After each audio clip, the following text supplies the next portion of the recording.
Shalom, magandang araw sa lahat, and welcome sa ating pagpapatuloy ng ating Noahide Laws and Life Cycle.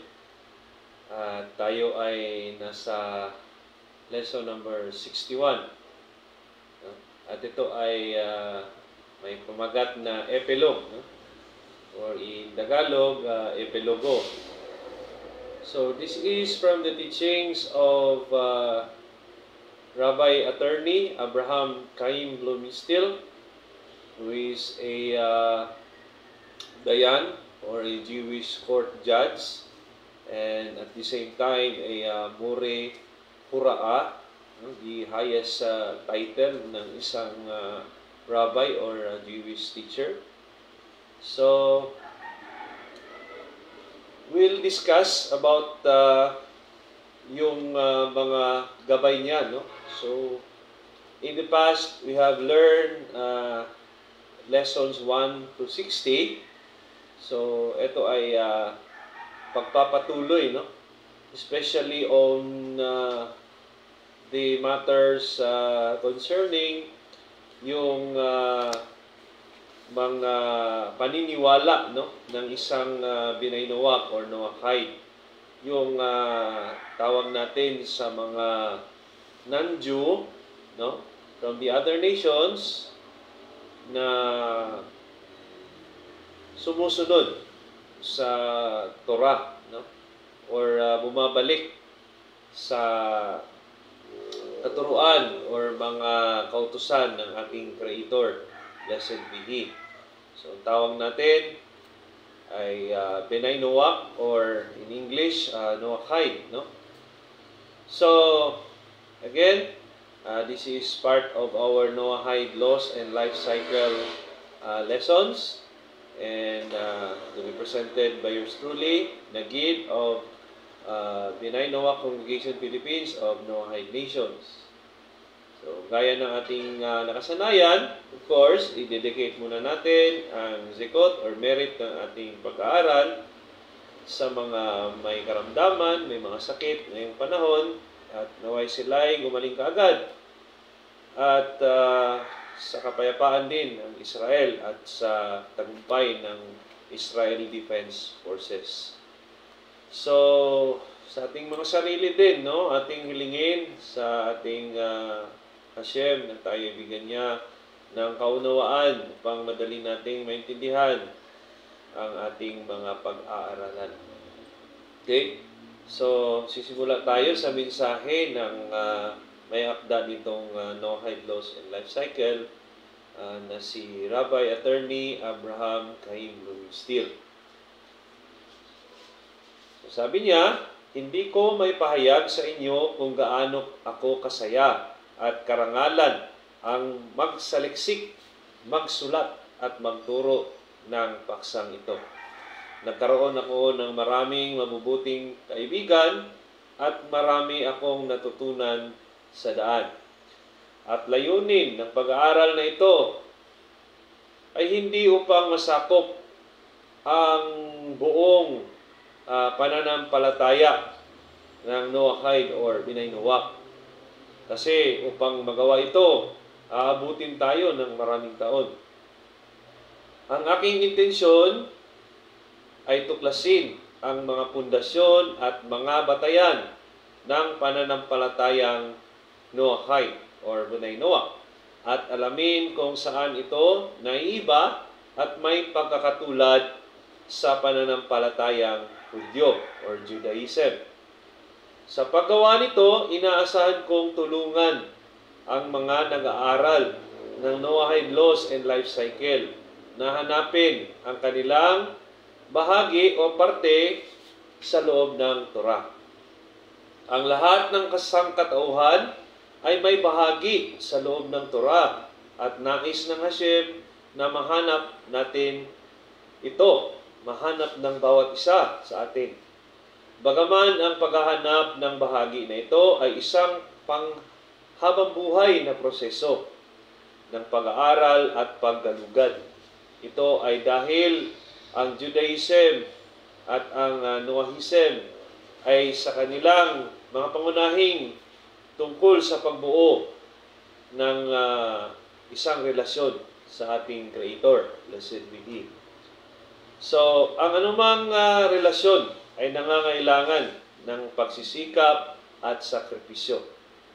Relasyon man ito sa isang tao or relasyon ito sa ating may likha. Ito ay isang di maiwasang tuntunin ng pagiging tao. Kung gusto natin ng produktibong or matagumpay na relasyon sa ating asawa, mga anak, kapitbahay o mga kaibigan, dapat tayong magsikap na buuhin ito at gawin itong matagumpay. Ang mga Hudyo ay di otomatikong nakadarama na sila'y malapit sa Hashem, no? Hindi agad-agad, no? O sila'y mas madaling bumuo ng relasyon kaysa sa mga di-Hudyo. So, ang isang Hudyo ay kailangan ring makipagpunyagi, mag-aral, magsakripisyo at magsikap ng mahabang panahon upang itali ang kanyang sarili sa Hashem. Ito ay walang pagkakaiba para sa isang Binay Noach or Noachide. Lahat tayo ay pare-parehong nakikibaka upang maging malapit sa ating Creator. Blessed be His name. Bagaman, ang mga Hudyo ay may 613 mitzvos. Ang mga Noahides or Binay Noach ay mayroon lamang 7 na kategorya ng mga mitzvos. So maraming Noahide ang madalas inihambing ang mga batas na ito sa mga batas ng Hudyo at iniisip na ito'y hindi sapat para sa kanilang espiritual na mga pangangailangan. Kaya nagkakamali sila sa sariling desisyon na tularan ang Judaism at makahanap ng koneksyon sa Hashem sa loob ng mga Jewish mitzvot. So maraming aspeto ng pananampalatayang Noahide ang hindi pa ganoon kalinaw. Kaya ang landas ng Noahide or Binay Noach ay nangangailangan ng muling pagtuklas. So ang prosesong ito ay maaari lamang mangyari sa pamamagitan ng isang sinsirong pag-aaral, pagsisikap at sakripisyo. Pagpalain nawa ng Hashem ang bawat mag-aaral dito ng tagumpay, inspirasyon, at mabungang ugnayan sa Kanya ng lahat ng buhay at lahat ng kaluluwa. So yun yung mensahe ng ating Rabbi, Attorney Abraham Cain Blumstedt, no? Na isang dayan or Jewish court judge, at isang lisensyadong sofer, no? At isang more huraa. So ang isang more huraa again is yun yung pinakamataas na titulo ng isang rabbi, no? Kasi maraming levels yung rabbi, no? Sa kanilang pag-aaral at pagiging guro. So tanong, ano ang dapat gawin ng isang Binay Noach or Noahide ngayon? Una, dapat siyang magsanay, no? Mamuhay bilang Noahide at makilala bilang Noahide.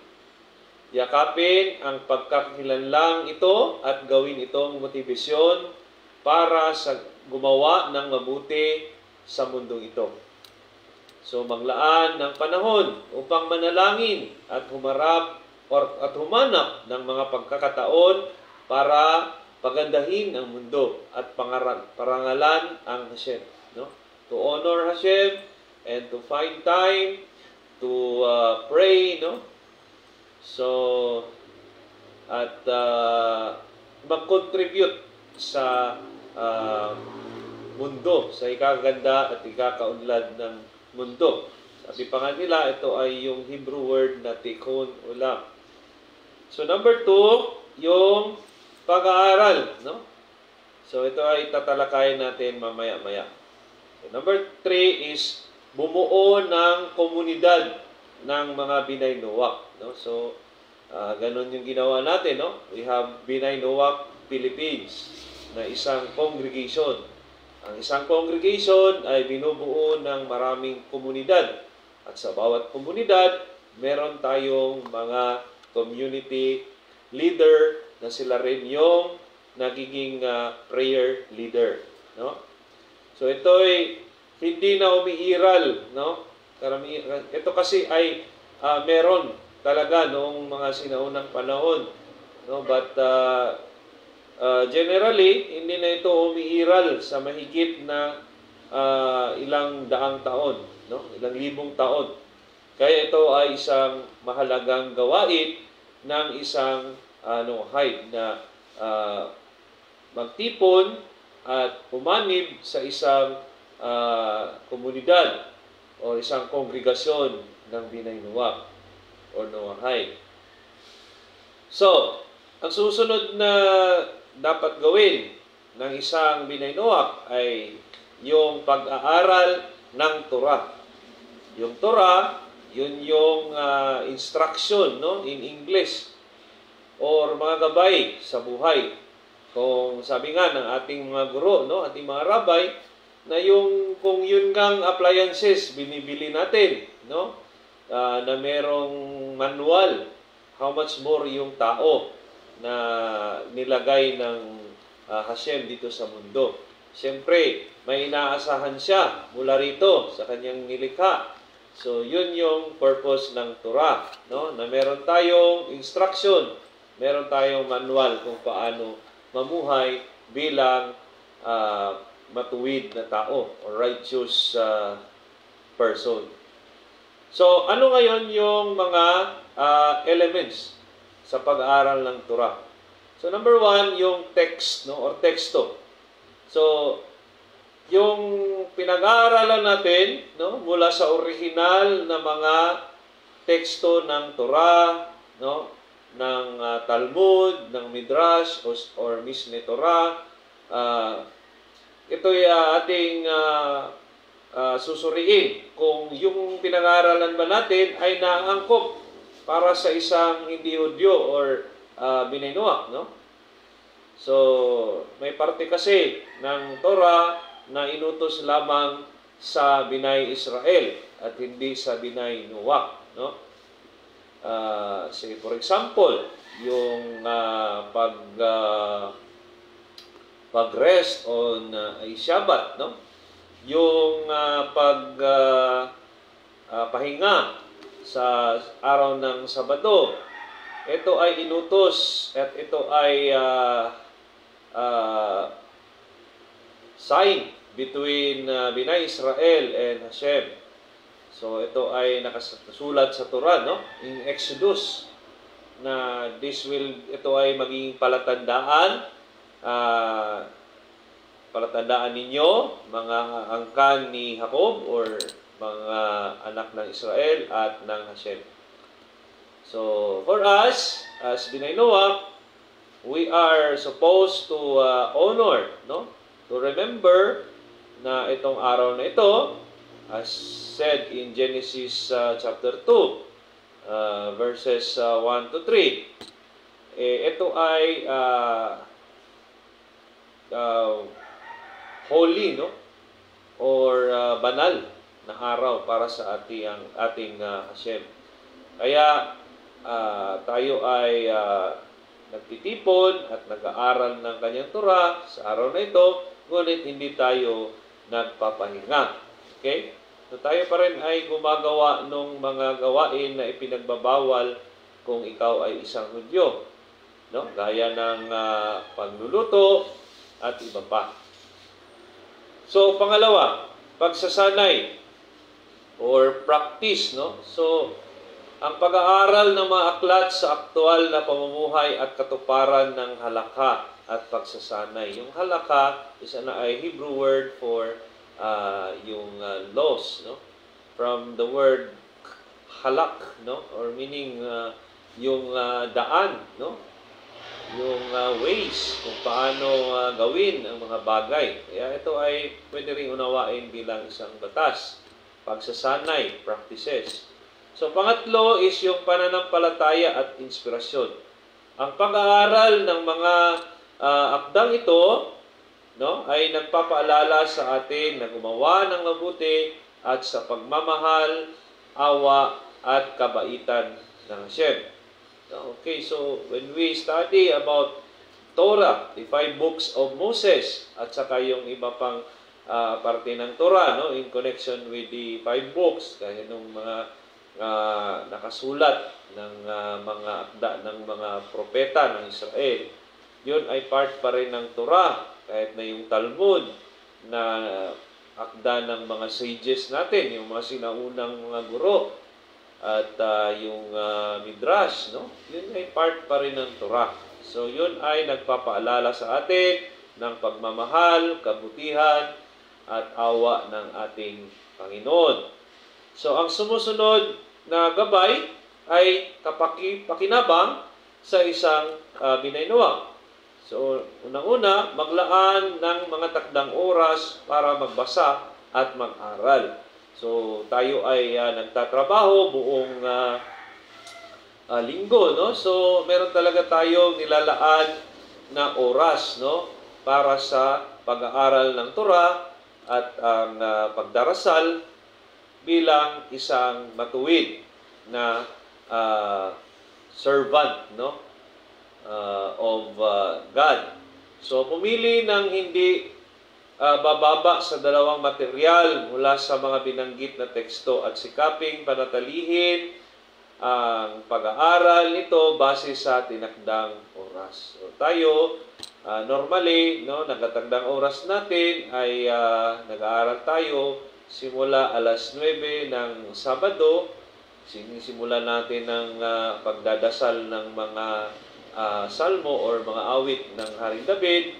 And after that, tuloy-tuloy na hanggang hapon, no? Hanggang matapos tayo.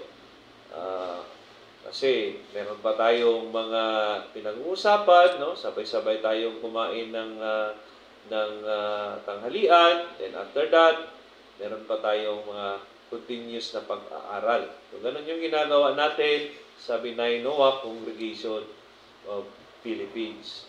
Okay? So, ang pangatlo, kung makatagpo ng mitzvah or utos or minhag or custom. No? Ito yung dalawang bagay na pinag-aralan natin in the previous. Yung mitzvah, yun yung mga kautusan. While yung minhag, yun yung mga kasanayan, no? Mga kustombre, no? O isang konsepto ng Torah, laging tanungin ang sarili.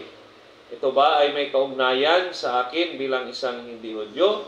Or ito ay para lamang sa mga kasapi ng Binay Israel? No? There is always a question. Is it part of my practices o kasanayan bilang Binay Noah? Or ito ay sa Binay Israel lamang? So, kailangan alam natin. Kaya tayo nag-aaral ng Noahide Laws and Life Cycle. So, sa pangkalahatan ng 5 aklat ni Moses o yung Torah, from Genesis to Deuteronomy, ang anumang bagay mula sa Exodus 20 pataas ay hindi kadalasan nauugnay sa isang binaynuwak, no?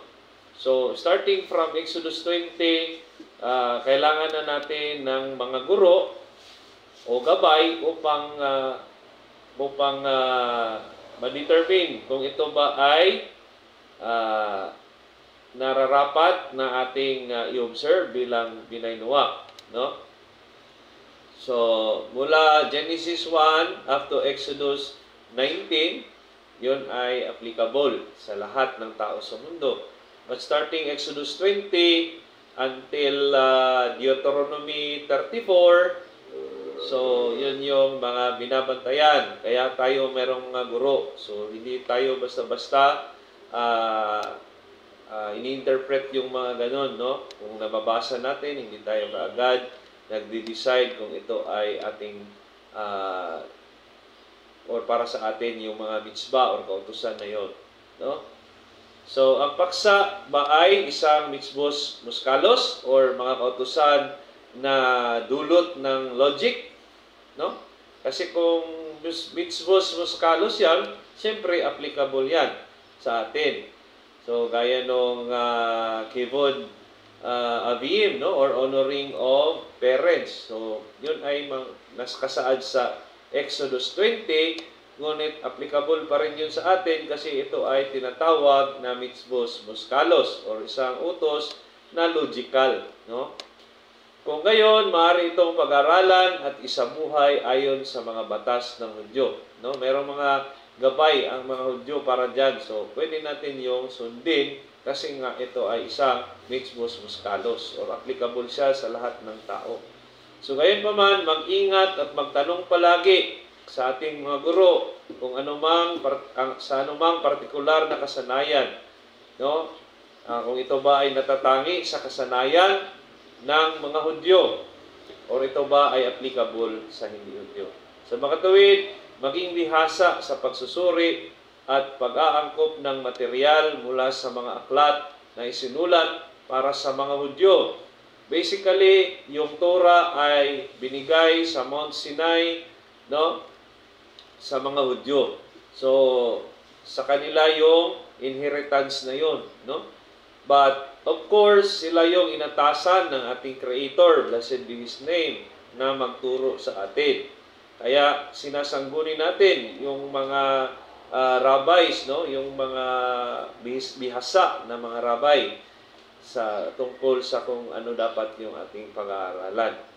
So, hindi lahat ng rabbi ay bihasa sa Noahide laws and life cycle.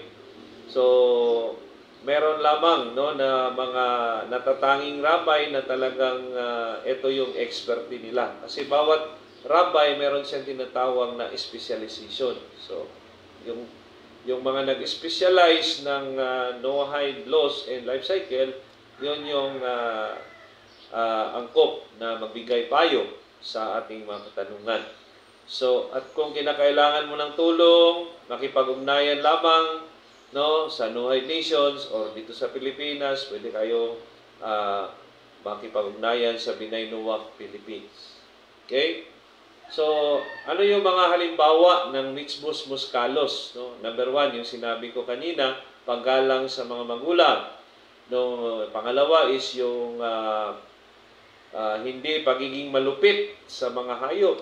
No? Pangatlo is yung maayos or matiwasay na pakikipagrelasyon sa kapwa-tao. Okay? So, number 4 is maraming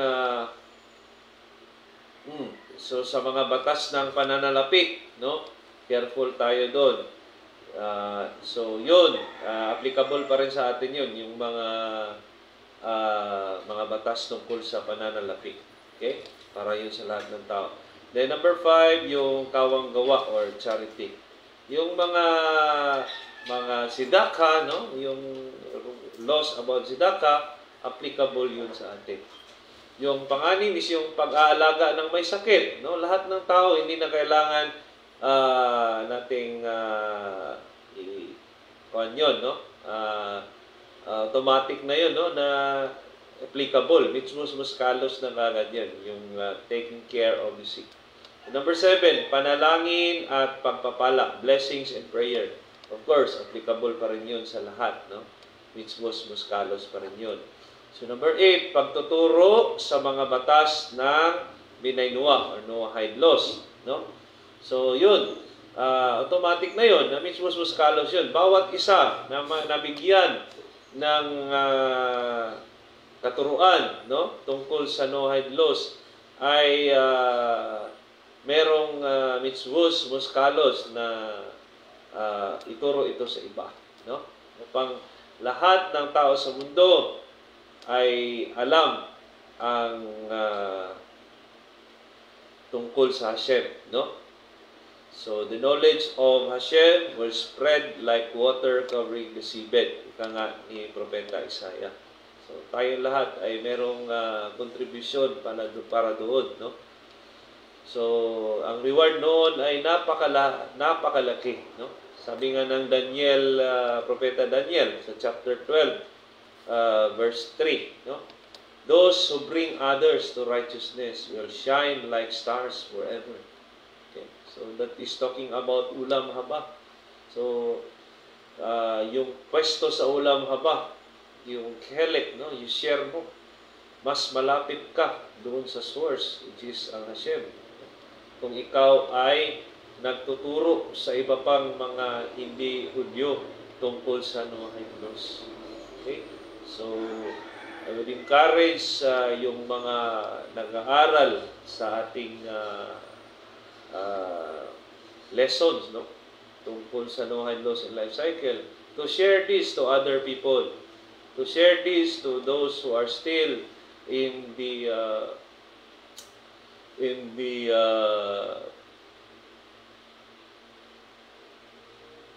bound, no, or what do you call this, in the yoke of idolatry. So nakagapos pa yung liig sa idolatria. Okay? So next is yung kumash, no? Yung kumash from the word kamesh, no, or lima, no? So it refers to the Torah, yung limang libro na isinulat ni Moshe Rabbeinu, no? Moses, yung Genesis to Deuteronomy. At yung Nak, kaya nga tinatawag siya na Tanakh, Torah, and Nak. Ano yung Nak? Yung Nevi'im at saka Ketuvim. Acronym niya, no? Tanakh, Torah, Nevi'im, Ketuvim. So yung Nak, Nevi'im, mga propeta. At yung Ketuvim, yung mga isinulat ng Haring David, ng Haring Solomon, at iba pang mga importanteng karakter sa ating Biblia, no? Sa ating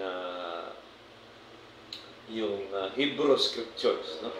So hindi kasali yung mga bagong kasulatan, no? Gaya ng New Testament, saka yung Quran, no? Those are not part of the Tanakh. Kasi yun ay sa ibang mga relihiyon, no? So maaari itong mabili online or sa pamamagitan ng mga kumpanyang sinusuportahan ng Noahide Nation. So tayo ay nakakabili lamang nito, yung mga original na mga kasulatan, no? Kasi hindi pa available sa ating mga bookshop, kaya sa online ito binibili. Para kayo ay makasiguro, you can contact Noahide Nations or sa Binay Noah Philippines kung saan kayo mas maka-access, no? Nasa Pilipinas kayo, so you can always approach us at Binay Noah Philippines. Okay? So, ang mga iba't ibang edisyon ng Chumash or Torah, no? At saka yung Tanakh, propeta at mga isinulat. So, meron tayong Stone Edition, Hebrew, English. Ito ay edisyon ng Torah na may antolohiya ng mga klasikong komentaryo ng mga sinaunang guro. So, meron ding Stone Edition, no, ng Tanakh, English, Hebrew, yung buong Hebrew Scripture, na may komentaryo at sanggunian, no? Mayroong references and commentaries. So, yung Midrash Rabbah, no, particularly on Bereshit or Genesis and Noach, yun, pwede natin yung mabili, no? Meron tong moral, ethical at homiletic na mga pananaw sa mga salaysay ng Torah. So, maraming material nito ang mauugnay mo sa para sa Binay Noah o Noahide. So, ang komentaryo ng Rashi sa Torah, ito ay Art Scroll, no, sa Art Scroll Edition. Ang komentaryo ni Rashi ay mahalaga upang maunawaan ang Midrash, Talmud at mga kaganapan sa Torah. Kasi kung babasahin lang natin yung text, no, or yung plain text ng Torah, marami doon ang hindi kaagad natin naunawaan kasi matalinghaga. At kung talagang babalikan natin yung mga original na mga Hebrew letters, no, merong mga malalalim na mga meaning, no? So bawat isang Hebrew letter may katumbas na yun na mga numero or gematria, no? Kaya yung mga nakakaunawa noon, yun yung mga may akda nung Talmud, Midrash, no? So sila talaga yung binigyan ng ating Creator, blessed be His name, na magturo, no? Binigyan sila ng malalim na kaunawaan sa kanyang mga salita upang ito ay iparating sa atin sa pananalita ng tao, no? So, in continuation, no, sa ating mga pwedeng bilihin na mga aklat, no? So, meron ding komentaryo ng Ramban, no, or Nachmanides sa Torah. So, art scroll din ito. Pwede nating i-search yan online, art scroll. So, ito ay komentaryong isinulat niya na nagsusuri sa mga pahayag ng Rashi at isinasalang-alang-alang ang mga alternatibong paliwanag. Ang pagbabasa ng Rashi at Ramban ay naghahatid ng buong larawan ng Torah. So, if we have Rashi and Ramban na mga commentaries on the Torah, so mas lalo nating makikita yung whole picture at pagkakaintindi ng mga salita ng Torah. So, the Torah Anthology or Beginnings, Bereshit and Noah by Moznaim. So, these are commentary ng Rabbi Yaakov Kuli. Original na pinamagatang Niam Lois. Pinagsama nito ang komentaryo, batas, etika at mistisismo upang maging laman ng praktikal na pangunawa sa Torah. So, Art Scroll, Tanakh Series, no? Isa rin yung magandang aklat na ating pwedeng pangmay-arian, no? Or bilhin. So, meron ding Bereshit or in English, Genesis. So, malalim na komentaryo ito, no? Tungkol doon sa first book of the Torah, which is Genesis. So, sa Talmud naman, pwede natin bilihin yung Tractate Sanhedrin mula sa Art Scroll. Ito ay naglalaman ng pagtalakay ng Talmud sa mga batas na Noahide. Bagaman hindi lahat ng mga opinion doon ay aktual na batas, ang pagkuha ng mga konklusyon ng Talmud ay isang kasanayan na natutunan mula sa isang guro na may mga kasanayan sa pag-aaral ng Talmud. Okay? So, kahit na yun, mabasa natin, hindi kaagad na gawin natin yung basihan upang ituring na isang batas. Kailangan pa rin tayong turuan ng isang guro na malawak yung alam tungkol sa Talmud. So, pwede rin nating bilihin yung Mishneh Torah ng Rambam or Maimonides, no? Rabbi Moshe ben Maimun, na isang matanyag na or tanyag na tagapag-akda ng batas, no? Ng mga Hudyo. So, ito yung mga sinulat niya nung nakaraang libong taon, no? Pinagsama-sama niya ang unang kompletong pahayag ng lahat ng batas ng Torah mula sa Talmud, Midrash at iba pang mga teksto. Ang mga scholar ng Torah ay gumugol ng maraming siglo sa pag-aaral ng kanyang mga pangangatwiran at pamamaraan para sa pangunawa sa Torah. Bagaman, ang halakha ay hindi palaging sumusunod sa Rambam. Ang kanyang mga akda ay mahalaga para sa parehong Hudyo at Binaynua na nagnanais malaman ang mga ini-expect sa kanya ng Hashem. So again, ulitin ko, bawat tao ay may ini-expect ang ating Creator mula sa kanya. Mahudyo man siya or isang hindi Hudyo. Binaynua or Binay Israel. Okay? So another book na pwede nating bilihin is yung Mishneh Torah, no? Sabi ko nga, ito ay akda ng Rambam.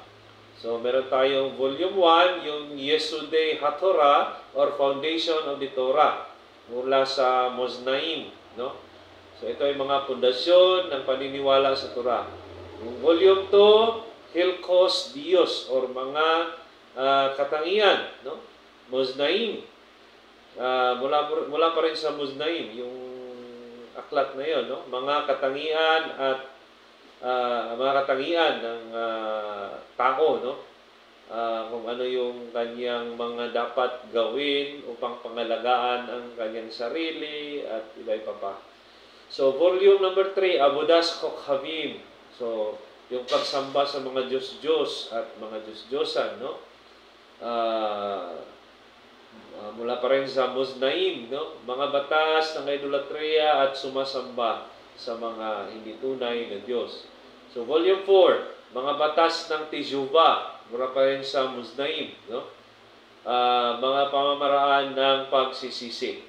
Volume 26 ng Mishneh Torah, pwede pa rin nating bilhin, no? Sefer Nezikin or Monetary Laws, mga batas tungkol sa pera, no?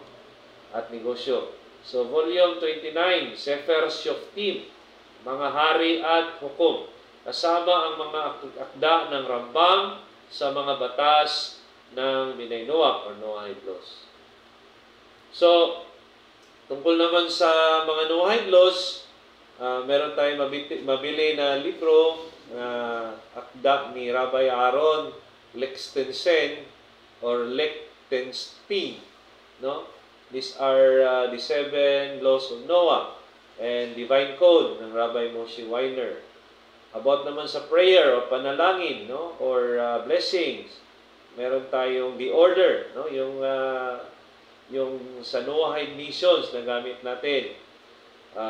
Mabibili ito online or sa pamamagitan ng Binay Noach Philippines. Meron din tayong Filipino version.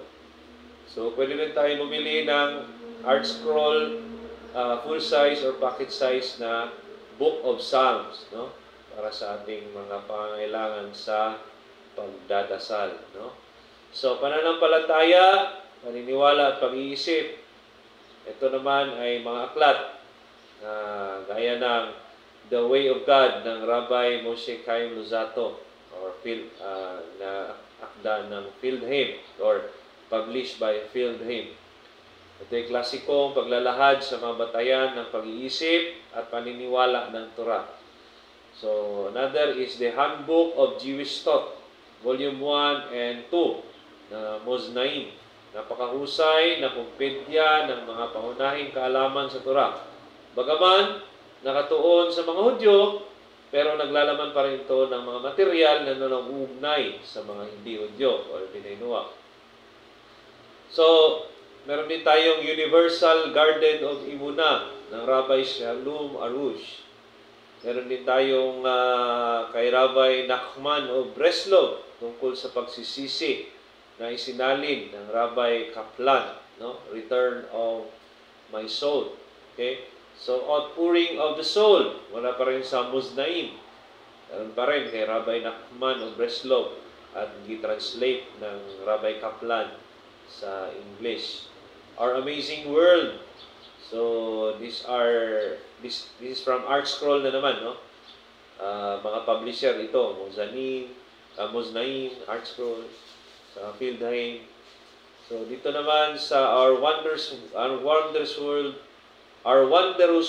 no? Art Scroll, Our Amazing World.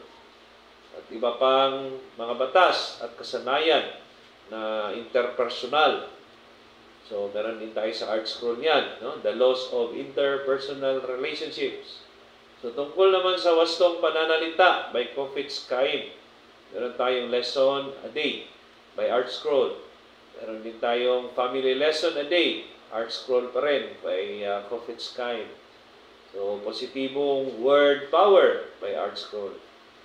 Then, tungkol naman sa negosyo, okay, meron tayong Pera sa Halakha by Feldheim, Halakhos of Other People's Money, mga kaso sa Monetary Laws by Art Scroll. On Blessings, meron tayong Art Scroll, The Laws of Berachot. So, on Family, meron tayong ikalimang utos, Paggalang sa Magulang by Art Scroll. Aking Ama, Aking Ina, at Ako. It's from Art Scroll also. My Father, My Mother, and I. So, about pagkakasakit, no? Pagbisita sa may sakit, or visiting of the sick, meron tayo sa Art Scroll. About Tzedakah, Laws of Tzedakah and Maaser by Art Scroll, and the Tzedakah Treasury same from Art Scroll. About Teshuvah or pagsisisi, Return by Rabbi Tal Zwecker, published by Minukha. Power of Teshuvah by Rabbi Hishi Kleinman by Art Scroll. A Touch of Purity ni Rabbi Yichel Espero by Art Scroll. So meron din tayo mga about controversies or polemics. 26 na dahilan kung bakit hindi naniniwala ang mga Hudyo kay Jesus, no? By Feldhim. Pahintulot na maniwala ni Lawrence Hilleman by Minukha. So pahintulot na makatanggap ni Lawrence Hilleman also from Minukha ang tunay na Misaya, no, ng Rabbi Aryeh Kaplan by Art Scroll. So sa pag-aaral naman ng Hebrew, meron tayong Hayesud by Feldhim. So tungkol sa pagbuo ng komunidad. Okay, bawat komunidad ng Bnei Noach ay nangangailangan ng 3 bagay upang magkaroon ng pagkakakilanlan. So number 1, etika, no? Mga tamang pag-uugali, no? Ethics at mga inaasahan mula sa tao na makikita sa Noachide laws or batas Bnei Noach. Number 2, ethos, isang pananaw sa mundo at filosofiya.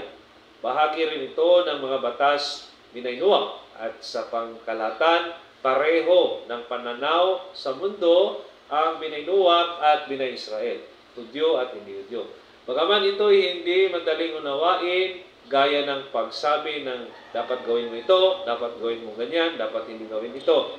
So hindi ganun kadaling unawain, no? But ito ay mga guide natin upang ma-meet yung expectation ng ating Creator. So, pangatlo, ethnos. No? Meron tayong ethics, ethos, at saka ethnos. Pangatlo is yung ethnos. Ito ang pinakakulang ngayon sa mundo ng Noahide at nangangailangan ng pag-unlad. Ito ay ang pakiramdam na ikaw ay nabibilang sa isang komunidad na may pagkapare-pareho at pagkakaisa sa paniniwala. So, yun, no? Yun yung pinifeel natin ng gap, yung pangangailangan ng ethnos, which is lahat ng naniniwala sa Torah na hindi Hudyo ay pwede na silang makipag-ugnayan at sumanib sa isang kongregasyon ng Noahide gaya ng Noahide Nations at Bnei Noach Philippines. Okay? So, ano yung mga punto ng aksyon ng isang komunidad? Number 1, yung pagsamba. So, actually, walang opisyal na liturhiya ang Noahide, no?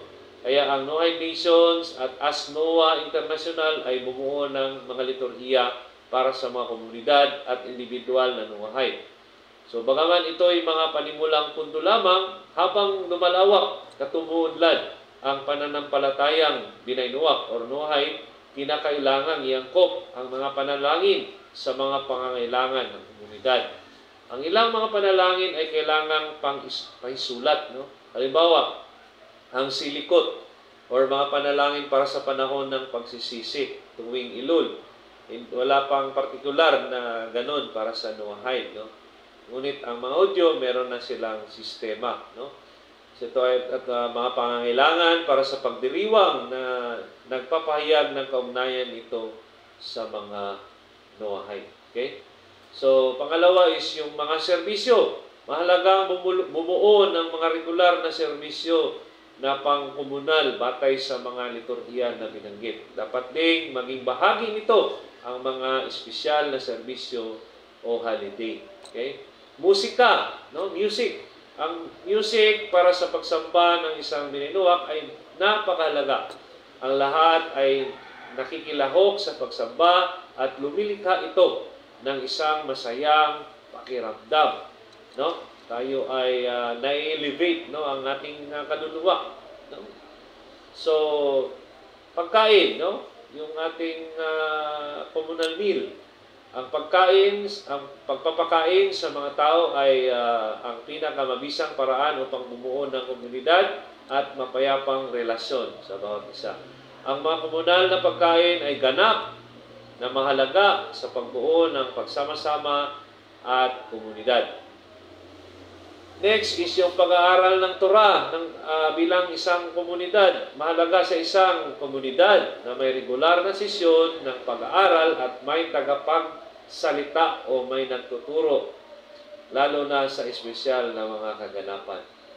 So next is yung kesed, no? Or kindness. Naangkop na gumawa ang isang komunidad ng Noahide ng mga proyekto ng kawanggawa para sa mga miyembro ng komunidad na nangangailangan ng tulong. Gaya ng may manganganak o nakakaranas ng trahedya o may na-ospital, no? Ang komunidad ay tumutulong ayusin ang mga pangunahing pangangailangan.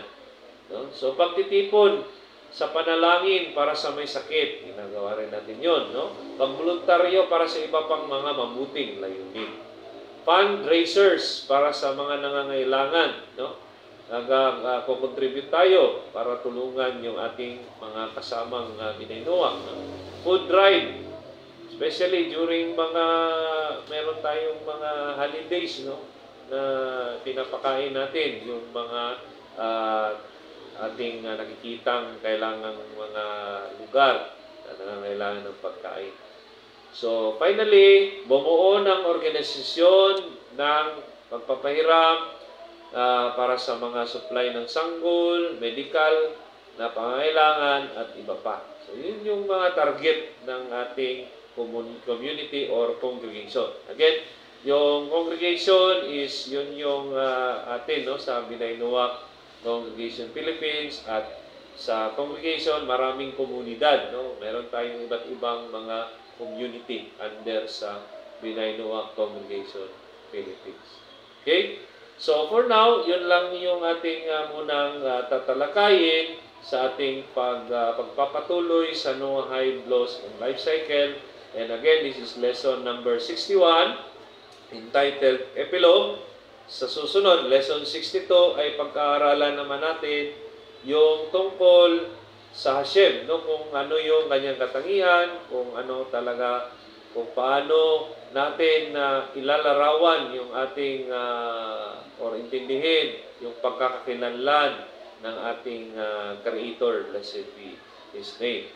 Okay? So hanggang sa muli, naway lahat ay maayos ang pagkakalagay at naway tayo ay patuloy na gabayan ng ating Hashem at tayo ay kakaroon ng blessing, no, of livelihood, peace, and shalom. No? Again, Mitraot, see you again next time.